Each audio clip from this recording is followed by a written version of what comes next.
አምደው ቅዱስ ሚካኤል ስሙ ብቻ በቂ ነው። ስሙን ጥሩት። አምደው ቅዱስ ሚካኤል አንተ ፈረድልኝ በሉት።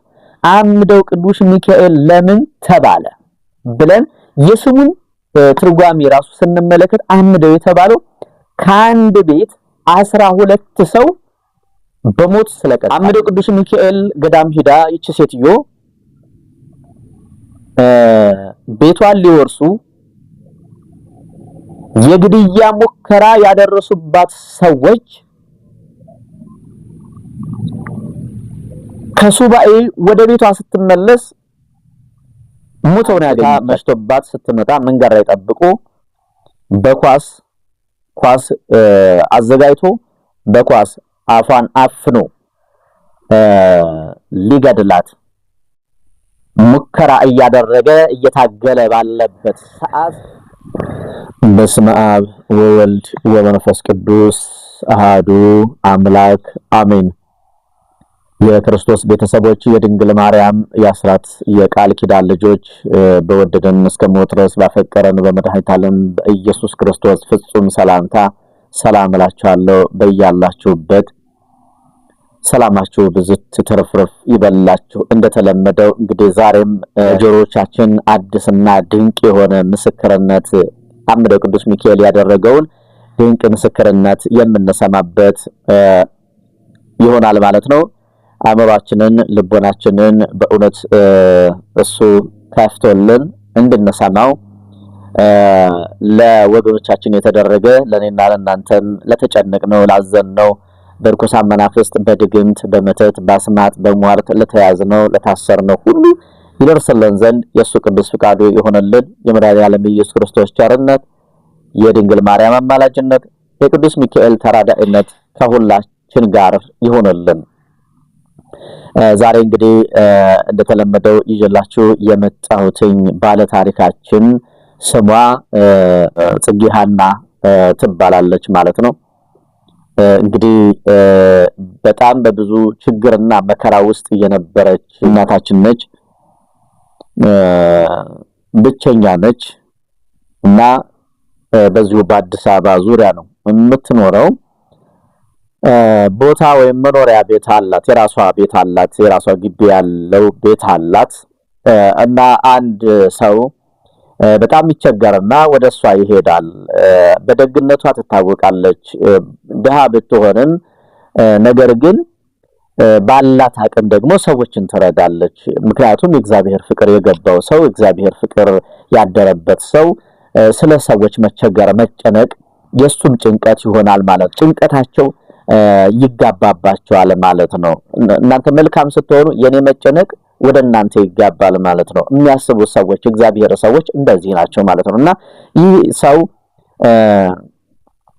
ትዳር የለውም፣ ላጤ ነው። አንድ ወንድ ልጅ አለው እና ተቸገርኩኝ፣ ቤት ኪራይ የምከፍለው አጣሁኝ፣ እባክሽን እንደው ስለ እግዚአብሔር ብለሽ ቆርቆሮ በቆርቆሮ እዚች ጋር የምጠለልበት የመሸው የህይወት የምዕራፍ ብርሃን እስከሚነጋልኝ ድረስ እባክሽን ብሎ ይለምናታል። ይቺ ሴትዮ እኔ መኖሪያ አለኝ፣ አነሰም በዛም ቤት አለኝ፣ ቤት ብቻ አይደለም ግቢ ያለው እና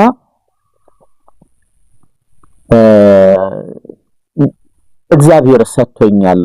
ይሄንን ሰውዬ ዛሬ በከለክለው እኔ በሰማይ ቤት እድል ፈንታዬን የሰማይ ቤትን እንዳልዘጋ የሰማይ ቤት እንዳይከለከለኝ እንዳልከለከል ብላ ይሄንን ጥያቄውን ልመናውን ልጅ ይዤ ወዴት ልሂድ? እምከፍለው የለኝም፣ እምበላው የለኝም፣ ስራ የለኝም ብሎ ነው ያለቀሰባት።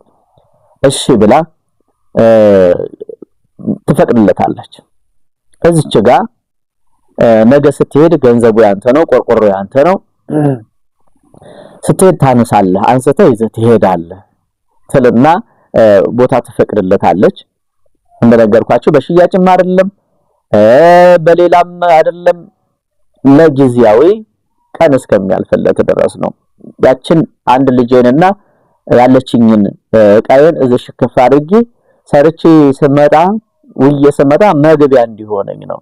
ነገ ከነገ ወዳ እግዚአብሔር ደግሞ የተሻለ ነገር እስከሚሰጠኝ ድረስ ብሎ ነው የገባው። እሺ ትላለች፣ ተፈቅድለታለች። ወደሷ ግቢ ይገባል። ከዛ በኋላ መኖር ይጀምራል። መኖር ከጀመረ በኋላ ግን ይህ ሰውዬ ጸባዩ ይቀያየርባታል። እሷ እንደ ለማኝ እሱ ደግሞ እንደ ተለማኝ ሆነ። በአጠቃላይ ማለት ነው እንግዲህ እግዚአብሔር ያሳያችሁ በገዛ ገንዘባችሁ ማለት ነው። ይህች ሴትዮ አስጠግተዋለች፣ በክፉ ቀን አስጠጋችሁ። አንገቱን ደፍቶ አመስግኖ መኖር ሲችል እንደገና ነገሩ ተገለበጠ። ነገሩ ከዛ በኋላ መልኩን ቀየረ። አያችሁ፣ እሷ እንደ ጥገኛ ሆና ልክ እሱ እንዳስጠጋት አድርጎ ማሰብ ጀመረ። እንደዚህ አይነት አስተሳሰብ ያላቸው ሰዎች አሉ። ከዛ በኋላ ከሰጠችው ወይም ከፈቀደችለት ቦታ በራሱ ስልጣን በተጨማሪ ማለት ነው ከፈቀደችለት ውጪ መግፋት፣ ማጠር፣ መከለል እለት በእለት ዛሬ እዚህ ጋር ካስቀመጠ ነገ ደግሞ ፈቅ እያለ ቦታ መግፋት ጀመረ። ተው ምን ሆነ ነው ልጄ፣ እንደ ትናንት ሁን፣ ተመለስ፣ ወደ ልብህ ተመለስ፣ ወደ ትናንቱ ማንነትህ ተመለስ እያለች ትገስጸው ነበረ፣ ትጠይቀው ነበረ። በዛ ፈንታ ይልቅ እሺ በማለት ፈንታ ይልቅ ሴትዮዋን ምን ያደርጋት ነበረ? ክብር የሚነካ ስድብ ይሰድባት ነበር። ክብር የሚነካ እንግዲህ አስቡት እናንተ ብትሆኑ ምንድነው የሚሰማችሁ? ምንድነው የሚሰማችሁ? ይቺ ሴትዮ አዘነች፣ በጣም እያዘነች እንግዲህ በዙሪያ ሰው የላትም ብያቸዋለሁ፣ ልጅ የላትም እና እሱም ያንን ደካማ ጎኗን አይቶ ተመልክቶ አጥንቶ ነው እንደዚህ ያደረገው ማለት ነው። ከዕለታት በአንድ ቀን እንደዚህ ክብሯን እየነካ እየሰደባት እያዋረዳት ቦታዋን እየወሰደ እነቅልሻለሁ እገልሻለሁ እያለ ይዝትባት ጀመረ። ሲጠጥቶ እየገባ ይዝትባታል። ከዛ ልጅ አለው፣ ወንድ ልጅ አለው። እሱም ያባቱን አርአያ ተከትሎ ምክንያቱም የክፉ ሰው ዘር ክፉ ነው የሚሆነው ማለት ነው። አያችሁ፣ የብልሹ ዘር ብልሹ ይሆናል ማለት ነው። መሰረቱ የት ነው? ቤተሰቡ ነው። ቤተሰቡ ነው። የጠንቋይ ልጅ ጠንቋይ ነው። የገበሬ ልጅ አራሽ ነው፣ ገበሬ ነው። የሌባ ልጅ ሌባ ነው። የደፍተራ ልጅም ደፍተራ ነው። የመተተኛ ልጅ መተተኛ ነው ማለት ነው። የጠንቋይ ጠንቋይ ነው። የክፉ ልጅ ክፉ ነው። ዘሩ ነው፣ ያደገበት ነው። ከስንት አንድ ሊወጡ ይችላሉ።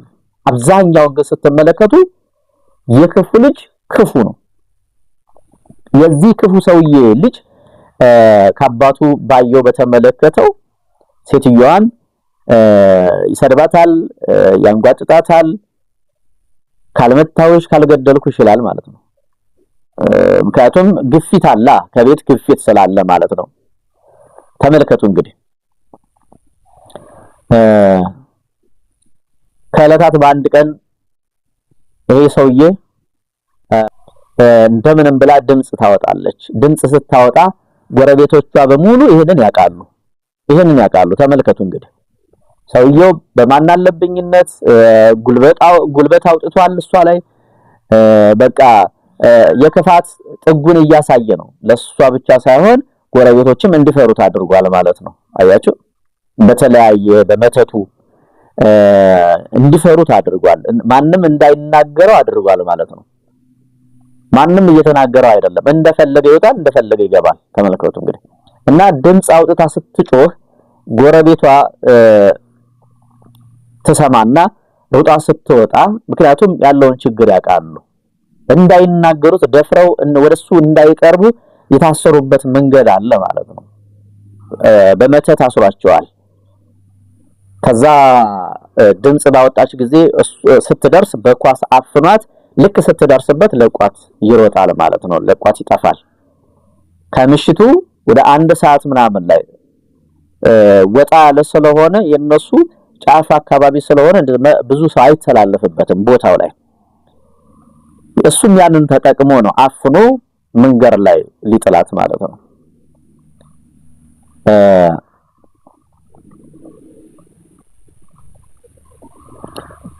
ከዚህም በኋላ ይቺ ሴትዮ ምን ቤት አለኝ ገብቼም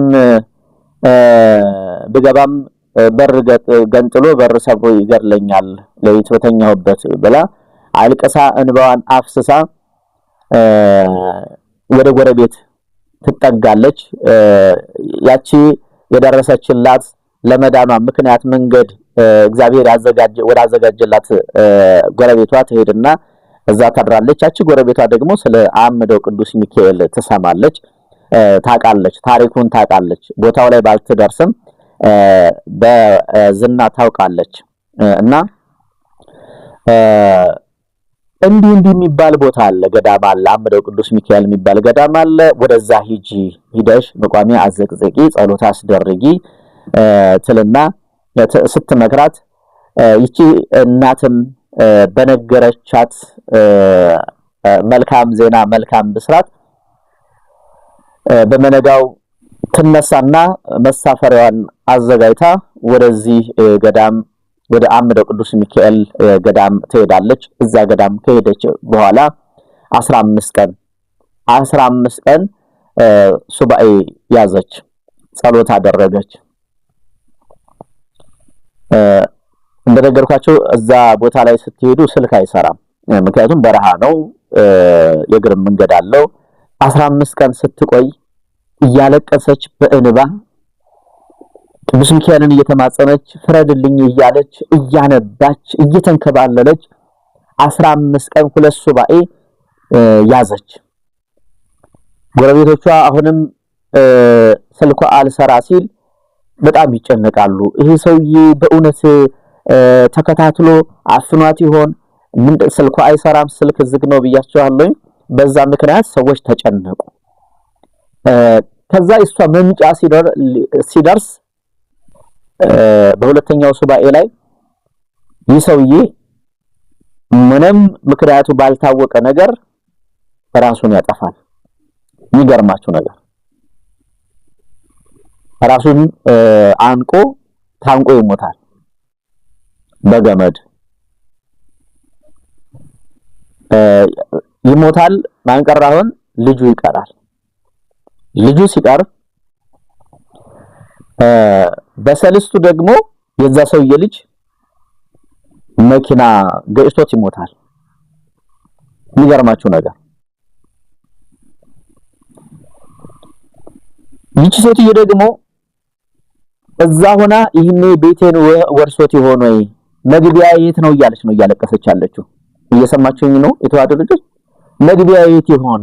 እንኳንስ አይደለም በር ዘግቼ ሂጄ አይደለም እኔ ቤት ውስጥ ሁኜ እንኳን ከቤቴ ሊያስወጣኝ እየታገለኝ ያለ ሰው እስካሁን ትዕግስት ኑሮት ያንተ ቸርነት ካልያዘው በስተቀር ሰውየው ቤቴን ወርሶኛል እያለች ነው እያለቀሰች ያለችው፣ እያነባች ያለችው። ዛሬ በየቤቱ ዛሬ በየቦታው እንደዚህ አይነት መልኩን ቀይሮ የፈተናውና የመከራው አይነት ቢለያይም አብዛኛውን ሰው በጭንቀት ውስጥ ነው ያለው፣ በችግር ውስጥ ነው ያለው።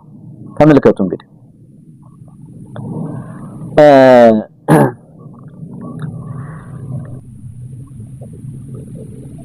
ገና መንገድ ላይ ሆና ለጎረቤቷ ስትደውልላት ቤቴን ወረሰው ያ ሰውዬ እንዴት ነው መግቢያ አለኝ ወይ ብላ ስትጠይቃት ስትደውልላት አረ እንኳንም አንቺ በህይወት አገኘንሽ እንኳንም ድምጽሽን ሰማን እንጂ እሱማ ሞቷል። እንዴት? ባልታወቀ ምክንያት ራሱን ሰቅሎ ሞቷል። እሺ ልጁስ መኪና ገጭቶት ሞቷል። በጣም ይገርማል። የእግዚአብሔር መልአክ ወደ ሁለት አይነት ሰዎች ዘንድ ይላካል። ኦሪት ዘጸአት ምዕራፍ 20 ቁጥር 20 እስከ 23 ያለውን ስትመለከቱ ወደ ሁለት አይነት ሰዎች ዘንድ ይላካል። የእግዚአብሔር ወደ ሆኑና የእግዚአብሔር ወዳልሆኑ የእግዚአብሔር ወዱት ሊጠብቅ ወደ ርስቱ ወደ እግዚአብሔር ርስት መንግስት ሊያገባቸው መንገድ ሊያሳያቸው ሊመራቸው የእግዚአብሔር ያልሆኑትን የዲያብሎስን ደግሞ ሊቀጣቸው መላእክት ክፉዎችን ሲቀጡ እነ ሄሮድስን ሲቀጡ አይተናል። በትል ተበልቶ ሲሞቱ አይተናል። የሚገርማቸው ነገር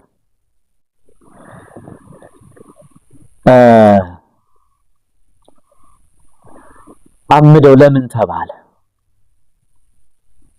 12 ሰው ከአንድ ቤት ባልና ሚስት ብቻ ሲቀሩ 12 ልጆቻቸውን የጨረሰበት ሁኔታ ነው። ከዛ በኋላ ነው አምደው የተባለው እንጂ ስሙ ጀር ቅዱስ ሚካኤል ይባላል። ከዛ በኋላ ግን 12 ሰው ከጨረሰ በኋላ ማን ተባለ አልኳችሁ? አምደው። እንግዲህ አምደው ማለት ጨረሰው፣ አጭደው፣ ነቀለው እንደማለት ነው። አያችሁ? አምደው ለምን ተባለ ብለን ስንመለከት ከምን ተነስቶ የደረሰ ታቦቱን ጽላቱን ሰርቀው ሰዎች ወደ አንድ ግለሰብ ቤት ወስደው በአንድ ግለሰብ ግቢ ውስጥ አስቀመጡት። ከዛ በኋላ ቅዱስ ሚካኤል ደግሞ ሌቦቹ ጽላቱን ለመሸጥ ደላላ ሲያፈላልጉ ገዥ ሲያፈላልጉ ወደዛ የሚሄደውን ወደ ጽላቱ የሚቀርበውን ሰው ወይም ያንን የተባበረውን ሰው ቤተሰብ በሙሉ በዘንዶ ጽላቱን እየጠበቀ ዘንዶ እየሄደ እነዛን ሰዎች እየነደፈ እየመረዘ ገድሏቸዋል። ከዛም በኋላ ክብሩ ገኖ ወጣ። ማን ተባለ? አምደው ቅዱስ ሚካኤል። የሚገርም ነው። የተዋህዶ ልጆች በእውነት የተቸገራችሁ፣ በእውነት ያዘናችሁ፣ በእውነት የተጨነቃችሁ፣ ግፍና መከራ የደረሰባችሁ እየደረሰባችሁ ያላችሁ የተዋህዶ ልጆች፣ ባለማህተቦች፣ ባለመስቀሎች ኑ ከዚህ አሁን ካላችሁበት ጭንቀት ውጡ። በአገር ውስጥ ያላችሁ መሄድ የምትችሉ የእግር መንገድ አለው መሄድ የምትችሉ ቦታው ላይ ደርሳችሁ ለእናንተም ሆነ ለቤተሰባችሁ ጸሎት አስይዙ፣ ጸሎት አድርሱ፣ ተሳሉ። መሄድ የማትችሉ ቦታው ላይ መድረስ የማትችሉ ሰዎች በህመም በአንዳንድ በሌላ በተለያየ ምክንያትና መንገድ መሄድ የማትችሉ ሰዎች እንዲሁም ከሀገር ውጭ ያላችሁ ቤተሰቦቼ ለዚች እናት የደረሰ ቅዱስ ሚካኤል ለእናንተም ለኛም ለሁላችንም ይደርሳልና ስመ ክርስትናችሁንና ጸሎት ማስደረጊያ መባችሁን ላኩ። ቶሎ በሉ። ለመዳን ነገ ዛሬ ቀጠሮ አያስፈልገውም አይደለ? የታሰራችሁ፣ የታመማችሁ፣ የተጨነቃችሁ፣ ያዘናችሁ፣ እያለቀሳችሁ እያነባችሁ በትዳራችሁ፣ በጤናችሁ፣ በስራችሁ፣ በማንነታችሁ ግፍና መከራ እየደረሰባችሁ ያላችሁ ሰዎች ሁሉ ወደዚህ ቦታ እንሂድ፣ እንዳን። ሌላው ማንም የለኝ ማርያም፣ ማንም የለኝ ማርያም። እኔ በጣም ይገርመኛል። እኔ ስማቸው ራሱ ማለት ነው ማንም የለኝ ማርያም ለምን ተባለች? ከምን ተነስቶ ነው ማንም የለኝ ማርያም የተባለችው? እዚህ ቦታ ላይ ማንም የለኝ ማርያም በቪዲዮ እንግዲህ ያያችሁ ተመለከታችሁ ሰዎች አላችሁ። ድንቅ ነገር አለ፣ የሚያሳዝንም ጉዳይ አለ ማለት ነው። እየፈራረሰ ያለ ቤተ መቅደሷ፣ ዋሻ ቤተ መቅደሷ፣ እንደዚሁም ደግሞ አሁን እየተቀደሰበት ያለው ቤተክርስቲያንም ጣራው እያፈሰሰ ከስር ግድግዳው እየፈራረሰ ያለ መቅደስ ነውና ወደዚህም ቦታ ሄደን ድንቅ ጸበል አለ። አይለፉሽ የማርያም ጸበል ትባላለች። ጸበሏ ዕውር አህያ ያበራች ለሰው ልጅ ታዲያ እንዴት አብዝቶ እንዴት አያድነንም ታዲያ? ተመልከቱ እንግዲህ እዚህ ቦታ ላይ እንግዲህ እንደ እግዚአብሔር በጎ ፍቃድ ብዙ ሰዎች ሐሳባቸውን ሼር እያደረጉኝ ነው። እንሰራለን እያሉ መባም እየሰጡኝ ነው ማለት ነው። ስለዚህ እንደ እግዚአብሔር በጎ ፍቃድ እዛ ቦታ ላይ ስራ አገልግሎት እንጀምራለን። የተዋህዶ ልጆች ምንድነው የምናደርገው? አሁን ሱባኤ መያዣ ዋሻ መፈልፈል እንጀምራለን። የዋሻ መፈልፈል ጸጋው ወይም ሙያው ዕውቀቱ ያላችሁ ሰዎች በረከት ይድረሳችሁ፣ በጉልበትም በዕውቀትም በገንዘብም። ምክንያቱም እዛ ዋሻ ሲፈለፍሉ ምን ያስፈልጋል? ማቴሪያል ያስፈልጋል፣ ቱታ ያስፈልጋል፣ ጫማ ያስፈልጋል። ምክንያቱም የአይን መከላከያ ያስፈልጋል፣ ቀለብ ያስፈልጋል፣ ወጣት የሆኑ ልጆች ያስፈልጋሉ ማለት ነው። እዛ ቦታ ላይ የእመቤታችንን ቤተ መቅደሷን እንስራ። ማንም የለይ ማርያም ጽላቷ እንደሰማሁት ከሆነ ማለት እንደተነገረ ከሆነ ጽላቷ ከአምሃራ ሳይንት አንድ አባት በራእይ እየተመሩ እዛ ቦታ ላይ ጽላቷን ይወስዳሉ። የዛሬ 135 ዓመት በፊት ማለት ነው። እኚህ አባት እንግዲህ ከአማራ ሳይንት እየተነሱ ብዙ ሰዎች ብዙ ቅዱሳን የተነሱበት ቦታ ነው። ብዙ ጳጳሳት ሊቃውንት እየወጡበት ያለ ቦታ ነው። ከዛ ቦታ እንግዲህ እግዚአብሔር መርጧቸው ወደዚህ ቦታ ላይ እመቤታችን እየመራች እዛ ቦታ ላይ ስትደርስ ቦታው ይሄ ነው ትላቸዋለችና ፈተና ሲበዛባቸው መከራ ሲበዛባቸው የእግዚአብሔር የሆኑ ሰዎች ሁሉ መከራ ፈተና ይበዛባቸዋል እና ምንድነው ያሉት እኛ አባት እናቴ አንቺን ይዤን የተሰደድኩት አንቺ ልጅሽን ይዘሽ ተሰደሻል፣ እኔ ደግሞ ጽላትሽን ስምሽን ይዤ ተሰድጃለሁኝ፣ ማንም የለኝ በዚህ ቦታ ላይ። ምክንያቱም ለሀገሩ እንግዳ ለሰው ባዳ ስለሆኑ አከለ ያግዘኛል የሚሉት ሰው ስለሌላቸው ማንም የለኝ ማርያም አንቺ ድረሽልኝ፣ አንቺ ሁኚኝ ብለው ተማጽነው የተደረገላቸው አባት ስለሆኑ ከዛም በኋላ ያቺ ቤተክርስቲያን ወይም ደግሞ ጽላቱ ስሟ ማን ተባለ? ማንም የለኝ ማርያም ተባለች። እና መነሻው ይሄ ነው። ዝም ብሎ አሁን ትናንት የተሰየመ ሰው የሰየመው አይደለም ማለት ነው። ማንም የለኝ ማርያም አሁን በዛ ነው የምትጠራው። እሷም ማንም የለኝ በማለት አሁንም ሰው የላትም። ሰው ቢኖራት እየፈራረሰ ያለ ቤተ መቅደሷ ይሰራ ነበረ። ስለዚህ እኔና እናንተ ደግሞ ሰው የሌለበት ቦታ ላይ ሰው ሆነን እንገኝ። ስማችን በእመቤታችን ይጻፍ፣ በእመቤታችን ምልጃ ይጻፍልን። ግድላችሁም የተዋህዶ ልጆች እዛ ቦታ ላይ አሻራችንን እናስቀምጥ፣ በማርያም እናስቀምጥ። ቤቷን እንስራላት። ቃል ትገቡልኛላችሁ? በያላችሁበት ሆናችሁ ቃል ግቡልኝ። ቦታዋ ላይ ለመድረስ እዛው ቦታ ላይ እዚህ መሄድ የምትችሉ የእግር መንገድ የለውም። በነገራችን ላይ መኪና እስከዛው ድረስ ይገባል። አቅም የሌላችሁ አምደው ቅዱስ ሚካኤል ስንሄድ እዛው ገብተን ተጠምቀን ነው የምንሄደው። መሄድ የማትችሉ አቅም የሌላችሁ ሰዎች እዛ ማረፍ ትችላላችሁ፣ እኛ እዛ ደርሰን እስከምንመጣ ማለት ነው። ስለዚህ ማንም የለኝ ማርያም ላይ ሱባኤ እየገባን የህይወታችንን እንቆቅልሽ እንድትፈታልን ማንም የለኝ ማርያም በሏት። ማንም የለንም ያለሷ። የመስቀሉ ስር ስጦታችን እናታችን አምላካችን የሰጠን እሷ ነች። ስለዚህ ሌላ ማን አለን? ማንም የለንም። ማንም የለኝ ማርያም በሏት።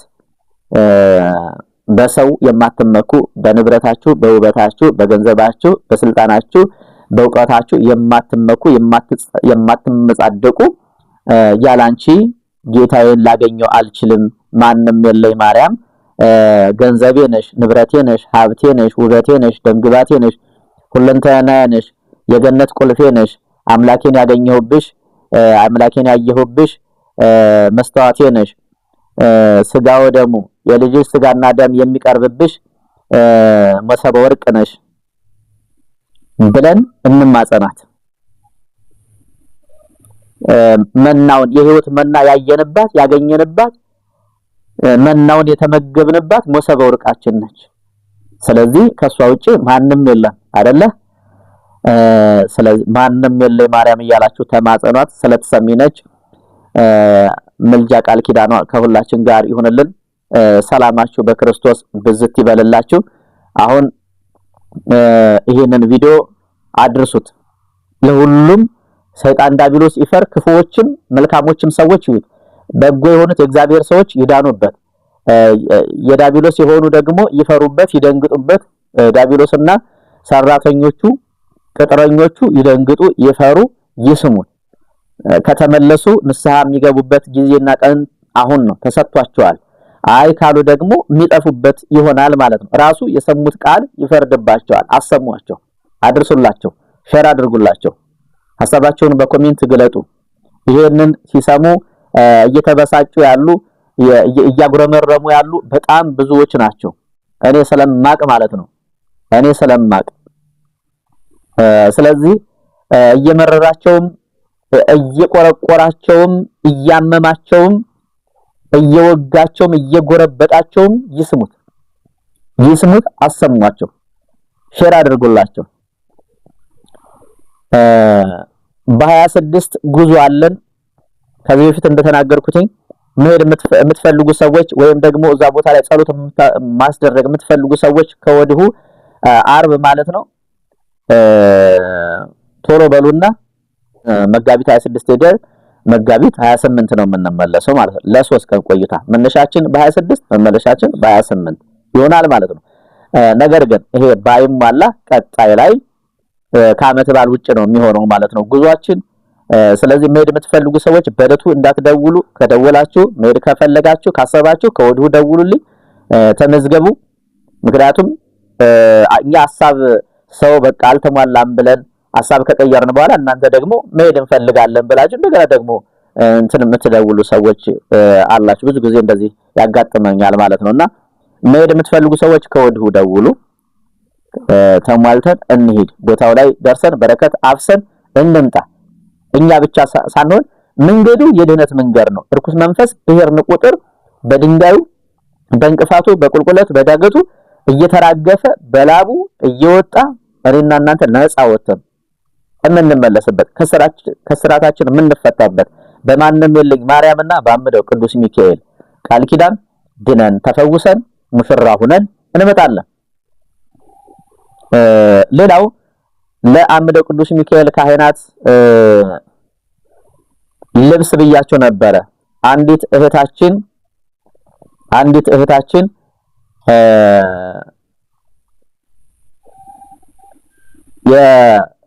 የስንት ሰው ችላናለች?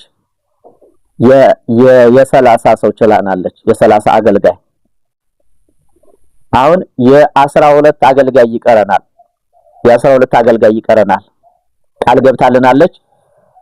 እሷን እንጠብቃለን። 12 ሰው ይቀረናል። 12 ሰው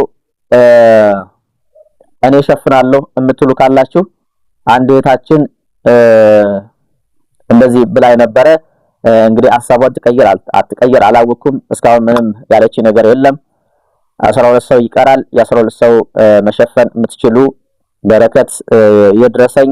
እነሱ በቅዳሴያቸው በኪዳናቸው በጸሎት ስሜን ያስቡት፣ ያሳስቡልኝ፣ ጸልዩልኝ የምትሉ ካላችሁ ሐሳባችሁን በኮሜንት ግለጹ። ቴሌግራም፣ ዋትስአፕ፣ ኢሞ ላይ ማውራት እንችላለን፣ መነጋገር እንችላለን ማለት ነው። ልብሱ አንድ ጊዜ ተገዝቶ ተጭኖ ይሄዳል። በቪዲዮ የተደገፈ አባቶች ቀርበው እንረካከባለን ወይም እናስረክባለን ማለት ነው። እናንተም ታዩታላችሁ ማለት ነው። ስለዚህ ይሄንን ማድረግ የምትፈልጉ ሰዎች ካላችሁ ያው ስልክ ቁጥር ተቀምጦላችኋል። ብዙዎቻችሁ በማስተዋል ስለማታዩት እንዴት ይሁን የሚጋርድባችሁ ነገር እንዳለ ይገባኛል። ያው አቃለው ይረዳለሁ። ስልክ ተቀምጦ ስልክ ያስቀምጥልን ትሉኛላችሁ ማለት ነውና ስልክ ምን ጊዜም እኔ አንድ ቪዲዮ ላይ እንኳን ባይቀመጥ ሌሎች ቪዲዮ ላይ ስልኬ አለ ማለት ነው። ስልኬ አለ። ስለዚህ ስልክ አሁንም ይቀመጥላችኋል። በዛ ስልክ በኢሞ፣ ዋትስአፕ፣ ቴሌግራም አድርጋችሁ መገናኘት፣ ማውራት፣ መነጋገር እንችላለን ማለት ነው። ሌላው ደግሞ እንዴት ነው ፋሲካን ሰዎችን አናስፈስክም ወይ? የተቸገሩ ሰዎችን አናስፈስክም ወይ? ጾም አናስፈታም ወይ? ከዚህ በፊት ሐሳቡን አንስቼላችኋለሁ።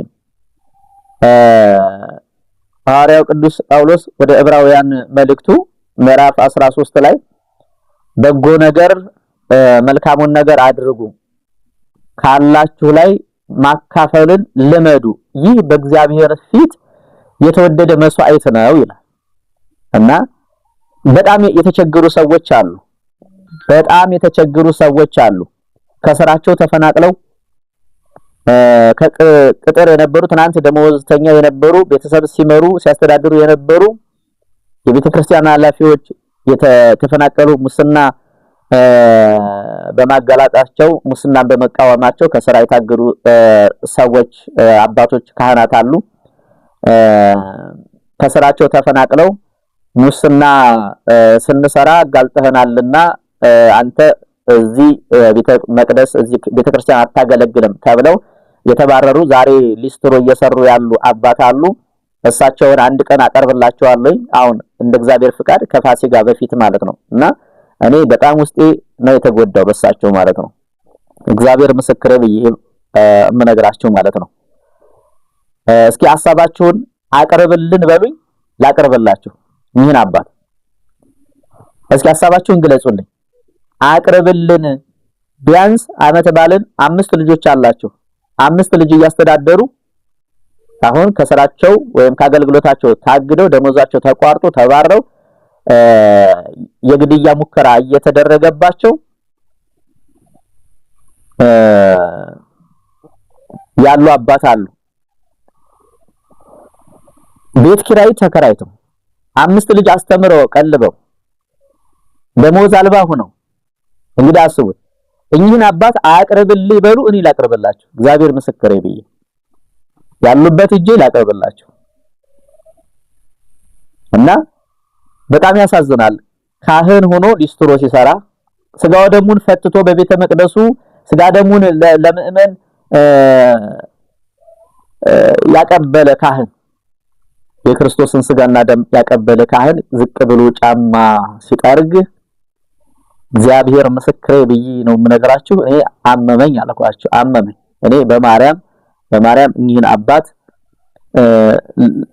እንኳን አይደለም ካህን ሆኖ አይደለም እንደዚህ ነው። አሁን በጎ ነገር ሲያደርጉ መልካሞቹ አሁን እውነተኛ አገልጋዮቹ አሁን እየተሳደዱ ነው አልኳችሁ እኮ።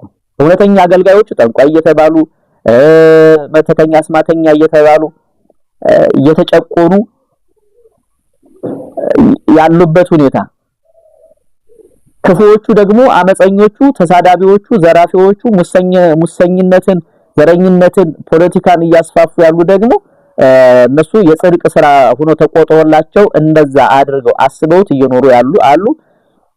ምን አባት በማርያም ኮሜንት ላይ ግለጹልኝ ሐሳባችሁን። እናንተስ የኔ አባት ቢሆን ካህን ሆኖ ቆቡን አድርጎ ዛሬ ወይኔ በስመ አብ ወወልድ ወመንፈስ ቅዱስ በጣም ያማል። በጣም ነው የሚያመው ማለት ነው። ይሄንን አድርጉ። እንደው ሌላው ቢቀር እንደነዚህ አይነቱን ቤተሰቦች ለዓመት በዓል አለናቸው እንድንላቸው ፈልጋለሁኝ። በማርያም እኔ እንጃ በጣም ከበደኝ፣ በጣም አመመኝ። ማርያምን ህይወት እንዴት ምን ያህል ከባድ እንደሆነ እንግዲህ አስቡት። በዚህ ኑሮ አሁን ባለንበት ሁኔታ ማለት ነው። እና ሰላማችሁ በክርስቶስ ብዝት ይበልላችሁ። መሄድ የምትፈልጉ አሁንም ወደ አምደው ቅዱስ ሚካኤል ሐሳባችሁን ቶሎ ግለጹልኝ። ቀኑ አጭር ስለሆነ ማለት ነው። ያለዛ ግን ወደ ቀጣይ ከዓመት በዓል ውጭ ነው የምናደርገው ማለት ነው። ሚያዝያ ላይ ነው የምናደርገው ማለት ነው። ሚያዝያ ላይ ነው የምናደርገው ማለት ነው። ሰላማችሁ በያላችሁበት ብዝት ይበልላችሁ። አሁንም በድጋሚ ሰላም ሁኑልኝ።